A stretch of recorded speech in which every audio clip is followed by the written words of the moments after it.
होणार आहेत का किंवा कोणाशी चर्चा होणार आहेत का किंवा इथून नजर ठेवण्यात येणार आहेत का? नहीं, इससे काही ऐसा वादा मुख्य कारण राष्ट्रपति की निवडणूक आहे.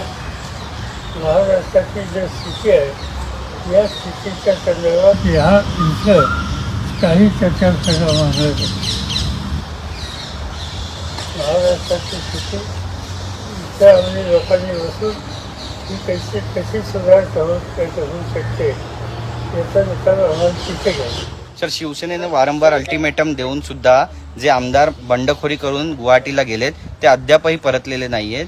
त्यामुळे अनेक चर्चांना उधाण येते की सोमवारपासून महाराष्ट्रामध्ये भाजपा ऍक्टिव्ह होईल आणि एक गट स्थापन करून वेगळी सरकार स्थापन करण्याचा प्रयत्न जो आहे तो केला जाईल. याबद्दल काय म्हणाल सर? साधी गोष्ट करून स्टेशन बघितलं शिवसेनेचा एक ग्रुप तो आज आसाममध्ये गेला आहे आणि त्यांच्या वतीने जे काही स्टेटमेंट आहेत आम्ही त्या स्टेटमेंटवर एक स्पष्ट होते की त्यांना सत्ता परिवर्तन हवी आणि सत्ता परिवर्तनासाठी त्यांचा हा सगळा प्रयत्न आहे. शिवसेनेची ही खात्री आहे की गेलेले लोक परत आल्याच्या नंतर त्यांच्या भूमिकेत बदल होईल. त्या सगळ्यांना मदत करणारे जे पक्ष तो राष्ट्रवादी काँग्रेस असेल तो काँग्रेस पक्ष असेल आम्हा लोकांची भूमिका या अलायन्सच्या नेतृत्वाला पूर्ण पाठिंबा देण्याचा उद्देश आहे. तो पाठिंबा आज ही आमचा चित्र आहे. संजय राउत जी बोलते हैं कि आसाम से हमने रेड़े भेजे हैं और 40 MLA के डेड बॉडीज ही आ जाएंगी महाराष्ट्र में, तो ये धमकी के तौर पर ये देखा जा रहा है. और इसका क्या प्रभाव पड़ेगा सर? मैंने सुना नहीं और जो होते ऐसा स्टेटमेंट मैंने देखा नहीं. पण एखाद्या राज्यसभेच्या खासदाराने असं स्टेटमेंट करणं की अगर केले का हे मला माहीत आहे. तुम्ही सांगता याचं मी कसं विचारते. सर, आपने पवार साहब एयरपोर्ट पर कहा कि आप जो है उद्धव ठाकरे की सरकार को पूरी तरह समर्थन करते हैं. कई तरह के अलग अलग स्टेटमेंट्स भी वहाँ से आ रहे हैं कि हम लोग सपोर्ट करेंगे नहीं करेंगे, सरकार जो है वो गठबंधन तोड़ देगी यदि एकनाथ शिंदे का गुट ये चाहता है. तो इस पर आपका क्या कहना है? ये बात सच है कि एकनाथ शिंदे और उनके साथ जो गए हैं उनसे बहुत से लोगों ने यहाँ एक नया गठबंधन करने की बात कही ये तो हम नजरअंदाज नहीं कर सकते. और जहाँ तक हमारी पार्टी है या कांग्रेस पार्टी है क्योंकि कांग्रेस के नेता ये सिटी पार्टी के नेता और सुबह मुझे मिले थे उनकी और हमारी उनकी साफ है कि ये कोalition गवर्नमेंट हम लोगों ने वहाँ प्रस्तावित किया इसको पूरी तरह से सरकार सहयोग देना चाहते थे. सर, एक अशी चर्चा आहे प्रेसिडेंट रूल के बारे में बताएं. महाविकास आघाड़ी वैसी की वैसी ही नहीं. आज तो हमारी आघाड़ी है, आघाड़ी को हमारा सहयोग है और वो कंटिन्यू करना चाहते हैं. प्रेसिडेंट रूल के बारे में चर्चा चल रही है सर. प्रेसिडेंट रूल के बारे में चर्चा चल रही है, डिमांड भी कर रहे हैं कुछ MP. तो क्या हो सकता है, मतलब कि रूल रख सकते हैं? सर सर सर अरे सर एक भाई प्रेसिडेंट रूल की बात किसी भी जवान की मुझे मालूम नहीं, मगर जिन लोगों ने सब लगावट की वो लोग चाहते हैं कि यहाँ अल्टरनेटिव गवर्नमेंट नहीं. प्रेसिडेंट रूल आएगा तो इतनी मेहनत करके उन्होंने लोग इधर से उधर लेके गए इसमें कैसे उनका कामयाब जाएगी. और इसलिए मुझे मेरा अंदाज है, मुझे ऑथेंटिक मालूम नहीं. प्रेसिडेंट रूल की संभावना व्यक्ति ने आई तो फिर चुनाव हो जाए. नहीं सर, शिंदे और उनके साथ जो बागी विधायक हैं आखिर किस बात पर नाराज है? क्योंकि कई बार उनको मनाने की कोशिश लगातार की जा रही है लेकिन मान क्यों नहीं रहे, आने के लिए क्यों राजी नहीं हो रहे मुंबई? इसके पीछे क्या कारण?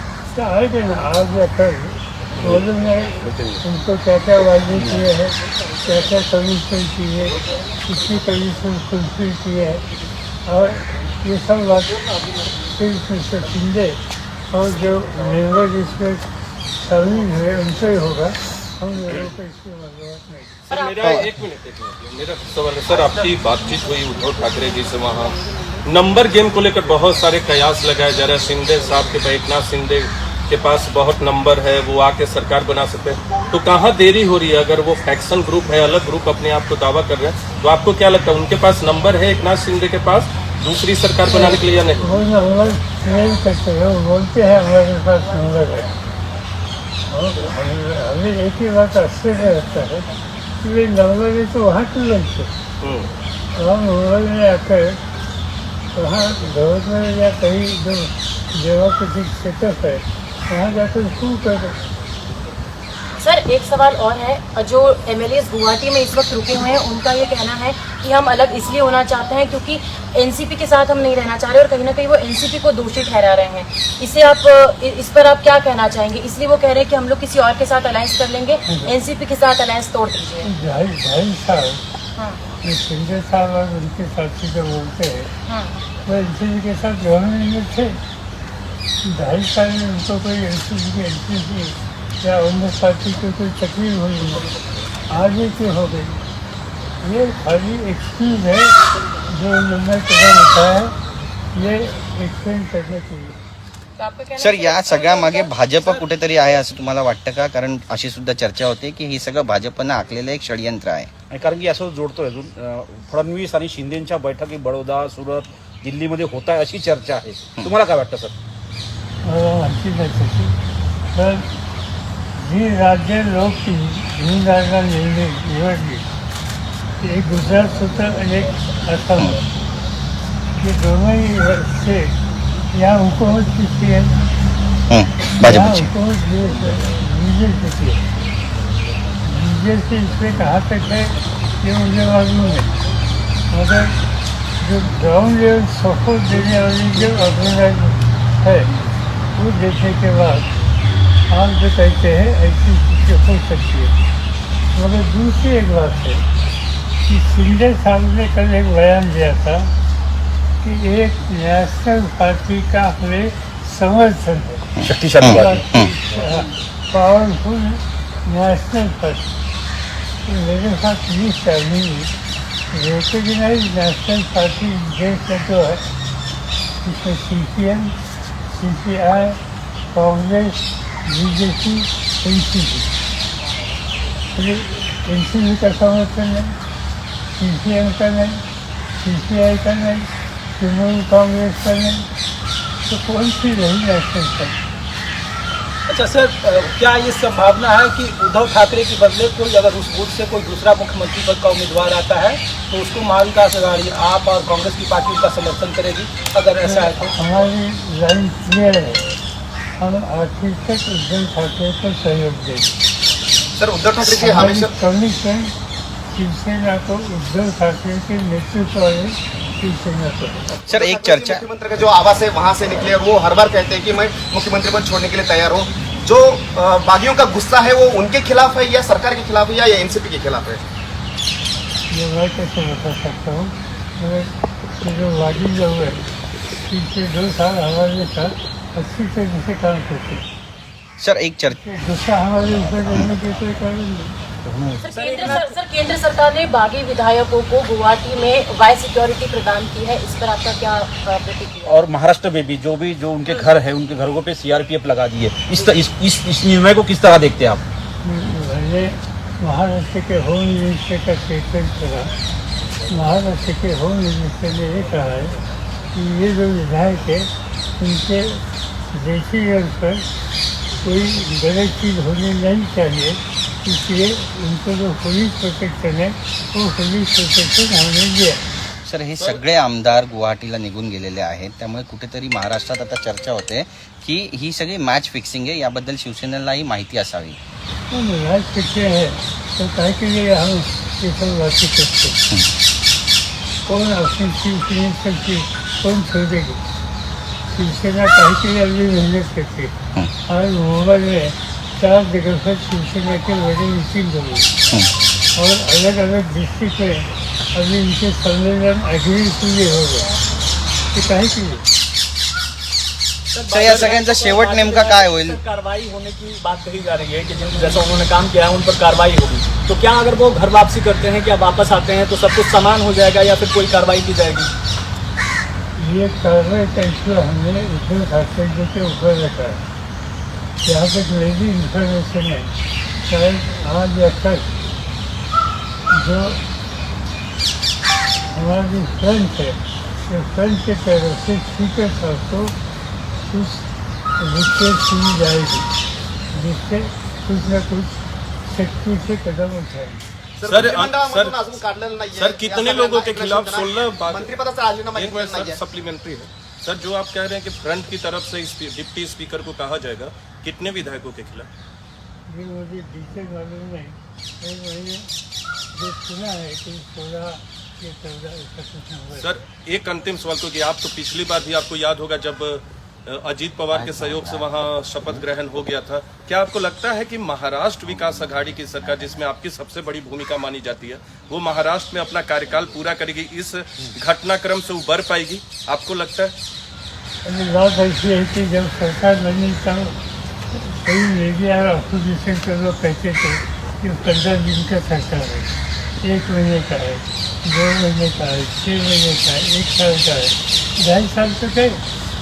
तो ऐसे आगे भी करना चाहिए। इसके लिए जो कर रहा है ये हम लोगों की जिम्मेदारी, हम मिलकर कर रहे हैं। देखेंगे जब लोग वापस आएंगे तो अंदाजा आएगा। सर खबर है मंत्र्यांचा राजीनामा अजून घेतलेला नाहीये, मंत्र्यांचा राजीनामा अजून घेतलेला नाहीये। तो तुम्ही घ्यायचा नाही सर, महाविकास आघाडी तुमच्यामुळे स्थापन झालेली आहे। सर खबर है मुख्यमंत्र्यांचा आहे तो घेतील आज घेतील, उद्या घेतील, काहीतरी घेतील। सर, संजय राउत ने एक प्रेस कॉन्फ्रेंस में कहा था कि संजय राउत ने कि यदि सभी बागी एविडेंस 24 घंटे के अंदर लौट कर आते हैं तो हम लोग गठबंधन से अलग होने के लिए तैयार हैं। लेकिन एनसीपी की तरफ से आपने अभी अभी कहा कि हम लोग उद्धव ठाकरे को यानी कि शिवसेना को पूरी तरह से समर्थन देंगे एंड तक। बात ऐसी है कि वादी विभाग ने एक फैसला किया था कि हम इनसे नाराज हैं, तो इसलिए शायद ये फैसले राहुल साहब ने किया होगा। ठीक है, नाराजगी का हम आ जाते हैं, अब तो छोटे वापस आए तो कोई आया नहीं, किसी का हाल नहीं कहा। सर, महाराष्ट्रात राजकारणाचा स्तर ढासळतोय का? गुवाहाटी आज मूव हो रहे हैं, तो क्या रीजन है कि कुछ लगातार जो एमएलए बचे हुए 16 के आसपास वो भी गुवाहाटी की तरफ मूव हो रहे हैं, एकनाथ शिंदे की तरफ मूव? बहुत साल हो गए घूमते में जाते, वहाँ क्या एक्सेप्शन है, क्या जादू है, क्या ये वैसा है। सर, महाराष्ट्रातलं राजकारण दिवसेंदिवस ढासळत चाललंय स्तर राजकारणाचा, आणि यासाठी नेमकं जबाबदार कोण आहे असं तुम्हाला काय वाटतं? महाराष्ट्राच्या राजकारणाचा जो स्तर आहे तो दिवसेंदिवस ढासळतो असं वाटतंय का? पॉईंट असं आहे की एवढ्या मोठ्या प्रमाणावर विधायक दुसऱ्या रस्त्याला जातात काही कागद नसताना, त्याचा अर्थ काही वेगळी आश्वासनं किंवा काही गोष्टींची पूर्तता ही केल्या असायची शक्यता आहे, अशी शंका लोकांना येते। तुमचा लोकशाही प्रणालीचा फ्लोर टेस्ट जब होगा तो समर्थन आपके पक्ष में आएगा सर। वो गणित कैसे है सर, जब 40 विधायक उधर हैं तो जब वो विधायक मुंबई आएंगे जब फ्लोर तक पहुँचेंगे तो हमें लगता है और शिवसेना के नेता लोगों को लगता है कि ये लोग वापस आएंगे कि इनमें से कई लोग वेगा की अलग लाइन लेंगे, ऐसा उनका विश्वास है। हा गट वेगळा इनकी पार्टी की ये इंटरनल बात है, उनको इंटरनल डाला तो सर, आपको क्या लगता है कि उन विधायकों को बंधक बना के रखा गया? अगर बंधक बना के रखा गया है तो क्या आप FIR दर्ज करवाने जा रहे हैं किसी थाने में? वो शिवसेना उनके ये सब विधायक है, इस बारे में वो कुछ बातें के कुछ करना ये सोच है, शायद आज या कल कुछ कदम उठाएंगे। हा गट वेगळा विधानसभेत बसू शकतो का? म्हणजे वेगळा गट स्थापन करून त्यांचा कोणत्याही पक्षात मर्ज न होता तुमचा संसदीय प्रणालीचा अभ्यास काय सांगतो? बिहारच्या 2 सदस्यांचा एक डीसी आहे, व्यंकय्या नायडू साहेबांनी दिलेले आहे 2 गोष्टीसाठी। एक जनरल इंस्ट्रक्शन ये है कि जो लीज दिया है वो हाउस में वायलेट किया तो इस अमाउंट एंटी डिटेक्शन। दूसरा एक बड़ा इम्पोर्टेंट सेक्शन दिया कि आज तक हम समझते थे कि लीज देने के बाद हाउस में जिनका वायलेशन किया तो ही इनके खिलाफ एक्शन हो सकती है। मगर एक सुप्रीम कोर्ट का डिसीजन अभी आया है कि पॉलिटिकल पार्टी के विधायकों ने विधानसभा या पार्लियामेंट इसके बाहर भी कोई पार्टी के खिलाफ कदम उठाए स्टेटमेंट देंगे तो उन्हें भी न्यूज़ अच्छा हो सकता है। इसे इस लाइन पर शिवसेना जाएगी। चिराग पासवानच्या बाबतीमध्ये असं घडलेलं नाहीये. चिराग पासवानच्या विरोधात जे 5 खासदार गेले त्यांचा एक वेगळा गट संसदेत बसतो असं बोलतात. मी सांगतो तसे डिसिजन व्यंकय्या नायडूंनी घेतलेला आणि सुप्रीम कोर्टाने मान्यता दिली. साहेब पण सर एक जनरल ऑब्झर्वेशन. शिवसेना संघटनेमध्ये फूट झालेली आहे. उद्धव ठाकरेंना बाहेर काढून शिवसेना ताब्यात घेण्याचा प्रयत्न चाललाय असं वाटतंय का? सिम्बॉल आणि नाव त्याच्यावर याच्याशीच रिलेटेड एक आणखीन क्वेश्चन आहे. जसं मी विचारलं की 2 गट बनून गेलेत, तर एकनाथ शिंदे म्हणतात आहे की आम्ही असली शिवसैनिक आहे. आणखी शिवसेना जे उद्धव ठाकरेचे आहे ते उद्धव म्हणतात ठाकरेंना बाहेर करायचा प्रयत्न हां. त्यावेळी तेव्हा काही पद्धत yesterday Shinsena University had called their national committee meeting, which was attended right from village level, block level, district level, state level, and other state representatives. And they have unanimously taken decision to authorize Mr. Uddhav Thackeray to take appropriate decision. They have unanimously taken decision. We fully support Mr. Uddhav. So if this is happening, that means anybody might be trying to capture party, but they will not succeed. Sir दिवसेंदिवस आमदारांचा जो आकडा आहे तो शिवसेनेतून कमी होताना पाहायला मिळत आहे. उदय सामंत हे सुद्धा काल नॉट रिचेबल झाले, आज गुवाहाटीला पोहोचले अशी माहिती आहे. उद्धव ठाकरे यांना आपल्या आमदारांना रोखण्यामध्ये कुठेतरी अपयश येत आहे असं म्हणावं का? असं नाही. उद्धव ठाकरेंनी कामातून संवादातून पक्षाच्या चौकशीतून त्यांची संवाद ठेवलेले याशिवाय अन्य काहीतरी याहीपेक्षा आकर्षक अशा गोष्टीचं प्रलोभन त्यांना लिहिलं असावं अशी शंकेला लागेल. साधारणतः प्रलोभन किती दिवस हे चालेल सर? साधारण किती दिवस प्रलोभन म्हणजे चालेल? काय? प्रलोभन म्हणजे याला जोडून एक प्रश्न आहे की परसेप्शनचे आहे याच्यामध्ये की सरकार हे पूर्णपणे वीक झालेलं आहे किंवा शिवसेना ही म्हणजे उद्धव ठाकरेंची लिडरशिप ही लढाई अगदी जवळपास गमावल्याच्या स्थितीमध्ये असं परसेप्शन जे झालेलं आहे. तर ते पाहता सरकार टिकेल. मला ही शिवसेना माहिती आहे की शिवसेना सैनिक या गोष्टी कधी डायजेस्ट करणार नाही. त्यांच्यामध्ये प्रचंड शक्ती, प्रचंड संघटन आणि आपल्या संघटनेच्यासाठी सगळे तितके कष्ट घेण्याची त्यांची तयारी आहे. आणि त्यामुळं जरी 40-50-60 लोकांनी काही वेगळी भूमिका घेतली असली तर त्याचा परिणाम संघटनेवर होणार नाही. सोशल मीडियावरती काही ऑडिओ क्लिप व्हायरल झाले आहे. त्याच्यामध्ये इलेक्शन हुआ है आमदारांना काही पैसे दिल्याचं बोललं जाते. 50-50 कोटी ऑडिओ व्हायरल आहेत ते. याकडे कसं बघता तुम्ही प्रलोभनाबाबत? मला स्वतः देखील माहिती सर आज आजमगढ़ अखिलेश यादव अपनी सीट हार गए हैं. क्या इसका प्रभाव साइकोलॉजिकल राष्ट्रपति का जो चुनाव होगा उसमें पड़ेगा कि समाजवादी पार्टी का एक बड़ा चंक है और वो अपनी लोकसभा की सीट नहीं बचा पाई, बीजेपी जीत गई उसको. आज इलेक्शन में तो कोई जीतता है कोई हारता है. इसका मुझे एक रिजल्ट आ गए तो थोड़ी प्रेसिडेंशियल इलेक्शन या पार्लियामेंट इसके ऊपर कोई होते असेल. तर भगतसिंग कोश्यारींनी एक पत्र लिहिलेलं आहे DGPला आणि त्याच्यामध्ये त्यांनी जे सिक्युरिटी विड्रॉ केली त्याच्याबद्दल लिहिलेलं आहे. पण त्याच्यामध्ये त्यांनी 22 विधायकांना जे आहे ते शिवसेना विधायकच लिहिलेलं आहे. ॲड्रेस शिवसेना विधायक के तौर पर किया है. सर या सगळ्या धुमस चक्रीत विजय नेमका कुणाचा होईल, सत्याचा की प्रलोभनाचा? मला स्वतः वाटतं की 80% उद्धव ठाकरेंचा विजय.